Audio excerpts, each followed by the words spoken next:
I'm Dr. Michael Eisenhauer. I'm one of the cardiologists here at Benefis Medical Group. Been here now, this is my 7th year. And so I do a mix of general cardiology for adults and adolescents. And I also do interventional cardiology. So that's pacemakers and balloons and stents and the treatment of acute heart attack patients. There are really two major categories of cardiac trauma: blunt force trauma, where you take a blow to the chest, or penetrating trauma, like maybe a gunshot or a knife wound. We aren't going to talk about that too much because that's pretty obviously a medical and surgical emergency. But I'd like to visit with you just a little bit about blunt force trauma and the different severity and the different kinds of things we can see happen after you take a direct blow to the chest, like you might have with a motor vehicle accident with a steering wheel, or with a baseball being thrown and hitting your chest, or as recently we've seen in professional football players. Okay? So when we talk about blunt force trauma, it can be mild trauma or it can be very major and life-threatening. The most mild form we see is basically a contusion of the heart or a bruise of the heart just from the impact. And that can cause either no short-term or long-term sequela. It can cause arrhythmias. It can cause heart block.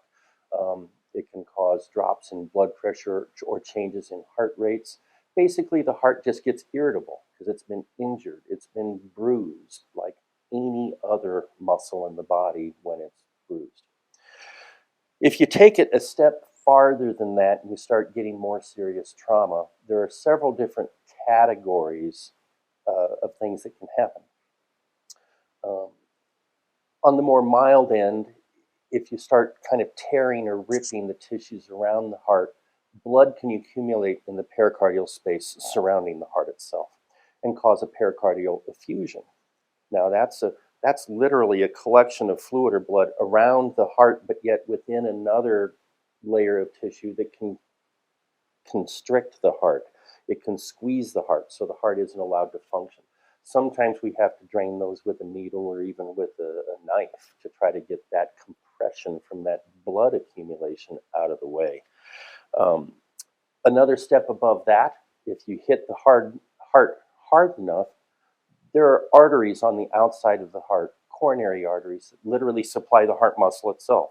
Those arteries can tear or rip or become disrupted. Now, if that happens and a coronary artery is disrupted, that can lead to a heart attack. So if that area of the heart isn't getting enough blood, it can become ischemic. That can cause arrhythmias. That can cause a sudden major heart attack or even acute death at the time of it happening. Beyond, if we start looking in the chest, then beyond just the heart, other things can happen as well.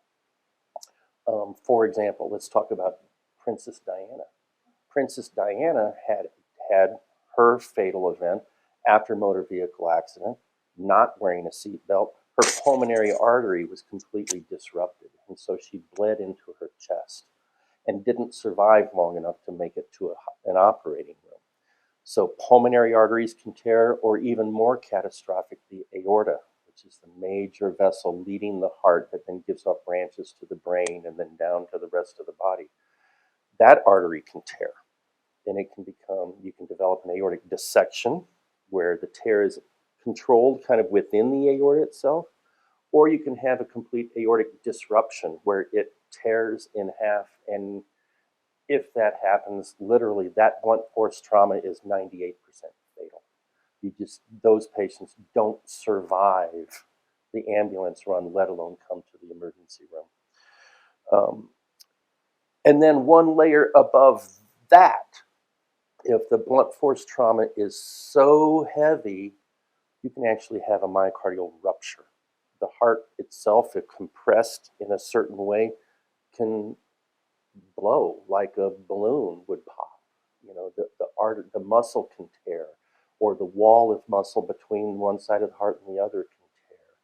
And so you start tearing and ripping muscle. That's pretty catastrophic blunt force trauma. And we rarely see that, but it can happen. Now, if then we flip to the other side, kind of thinking more about the professional football player, he did not have serious blunt force trauma. Remember, he was wearing shoulder pads. He got hit through the shoulder pads, so it wasn't a tremendous blow. And so my assumption, just from what we read in the lay press, is that he didn't have a vascular tear, he didn't have a rupture, he didn't require surgery on his heart per se. But we need to remember that the heart is an electrical organ. Okay, there's electricity signals through the heart that tell it when to beat, how often to beat, and to keep it all coordinated. The heart is sensitive if it takes a specific blow in a very, very specific part of that electrical rhythm or cycle, that it can disrupt that electrical pattern. And that is almost certainly what happened. He took a blow during that few milliseconds window of when it can happen, and it put him into a fatal, almost certain ventricular fibrillation event.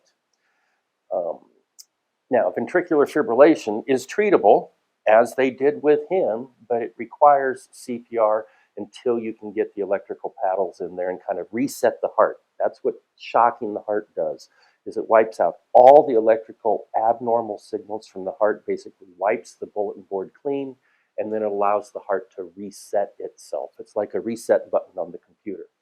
That's what the electrical paddles are that they used on the field, which saved his life. That is called commotio cordis. It's very well described. It happens in athletes. It's been described in teenagers, in soccer fields. It's been described particularly in baseball, because the density of that smaller, hard baseball, if it's hit directly into the chest, it's been described. And so it really was fairly obvious what happened to him on the field. Now, with all of these events, then the key thing is how quickly you can get to medical care. Some of these are pretty minor. Some of these are immediately life-threatening. So if there's a major blunt force to the chest, you wreck a motorcycle, you take a steering wheel into the chest, you take a big blow, the best thing is just go to an emergency room, be seen, get the x-rays, get the ultrasounds, get the CT scans done, so that we can start identifying these structures in a timely manner. Lots of times there are things that can be done, but delay before the hospital can absolutely be catastrophic. And I think you can imagine why. If you're tearing major vessels and don't get to an operating room, it can be deadly.